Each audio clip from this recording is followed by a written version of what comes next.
সব দিক দিয়ে দক্ষ, উনি সব মন্ত্রণালয়ে কিন্তু প্রক্সি দেন, কিন্তু উনি আইন শৃঙ্খলা রক্ষা করার ক্ষেত্রে আমি মনে করি ব্যর্থ হয়েছে। যে সরকারের কাছে নিজের দলের লোকের জীবনের নিরাপত্তা নাই, সেই সরকারের কাছে বাংলাদেশের সাধারণ মানুষের জীবনের কি নিরাপত্তা আশা করা যেতে পারে? বাংলাদেশের সমস্যার সমাধানের ক্ষেত্রে সবচাইতে বড় বাধা হয়ে দাঁড়িয়েছে এখন আইন শৃঙ্খলা পরিস্থিতি। আইন শৃঙ্খলা পরিস্থিতি গত 3 মাসের রিপোর্টে 100 দিনে খুন হয়েছে 605 জন, অপহরণ হয়েছে 196 জন। এটা হলো টিআইবির রিপোর্ট, এবং সেই রিপোর্টে বলা হয়েছে যে খুন যে হয়েছে 605 জন, এর মধ্যে সরকার দলের লোক খুন হয়েছে 288 জন। তাহলে সরকার দলের লোক খুন করলো কারা আর খুন হইল কারা? তাহলে দেখা যাচ্ছে যা হত্যাকাণ্ড হয়েছে, খুনের ঘটনা বাংলাদেশে যা ঘটেছে, এর প্রায় অর্ধেক মানুষ কিন্তু সরকার দলীয় হয়েছে। এর অর্থ হলো নিজের দলের লোকদেরকে নিজেরাই মেরেছে।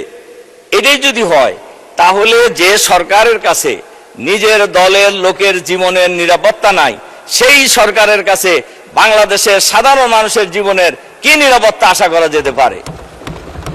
মাননীয় স্পিকার, এবং ধর্ষণের শিকার হয়েছে, এই বিস্তারিত রিপোর্ট আমাদের কাছে আছে।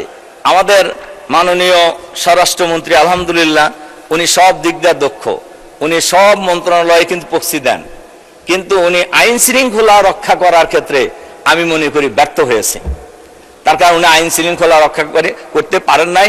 গত পরশুদিনও আপনার সব পত্রিকায় এসেছে, লক্ষ্মীপুরে মা এবং 3 জন মেয়ে, ঢাকা বিশ্ববিদ্যালয়ের একজন ছাত্রী সহ 3 বোন এবং মাকে নৃশংসভাবে হত্যা করা হয়েছে। ধর্ষণের ঘটনা প্রতিনিয়ত হয়ে যাচ্ছে, কিন্তু এগুলো কিন্তু আইন শৃঙ্খলা বাহিনী এটা কতটুকু এটা মানুষের জান মাল ইজ্জত আবরু নিরাপত্তা বিধান করতে পারছে, এটা কিন্তু আমরা আসলে কেউই বুঝতে পারছি না। মাননীয় স্পিকার, মাদকের ব্যাপারে এই এখনই একটা বিল দেখলাম যে আমাদের মাননীয় স্বরাষ্ট্রমন্ত্রী বিল আনছেন মাদকের বিরুদ্ধে, কিন্তু মাদক আজকে এই পার্লামেন্টের আমরা সবাই, সরকারি দল বিরোধী দল, আমরা কিন্তু সবাই ঐক্যমত পোষণ করেছি যে মাদক একটা ক্যান্সার, এই ক্যান্সারের মতো একটা জাতিকে ধ্বংস করে খাচ্ছে, কিন্তু মাদক বন্ধ হচ্ছে না। মাদক সেবী এবং মাদক সেবীর সংখ্যা এখন একটা রিপোর্ট অনুযায়ী 83 লাখ, এর সিংহভাগই হলো যুবক।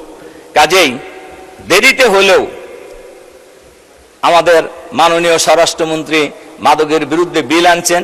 আমরা আশা করব এই বিল বাস্তবায়নের মধ্য দিয়ে, আইন পাশ করার মধ্য দিয়ে বাংলাদেশের মাঠে থেকে মাদক চিরতরে বিদায় নেবে ইনশাআল্লাহ। নেওয়া উচিত। এটা নিতে হলে মাদক সেবী চাইতো মাদক সরবরাহকারীদেরকে আগে চিহ্নিত করতে হবে, এবং মাদক যে দেশ থেকে আসছে এই আশাটা বন্ধ করতে হবে। এটাও কিন্তু স্বরাষ্ট্রমন্ত্রীর দায়িত্ব।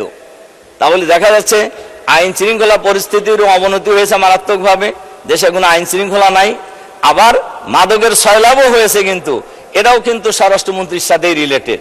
এই জন্য এই আইন পাশ করার মধ্য দিয়ে আমরা আশা করব মাদক বাংলাদেশ থেকে চিরদিনের জন্য বিদায় নেবে, আমাদের দেশের যুবকরা মাদকের এই নেশা থেকে রেহাই পাবে ইনশাআল্লাহ।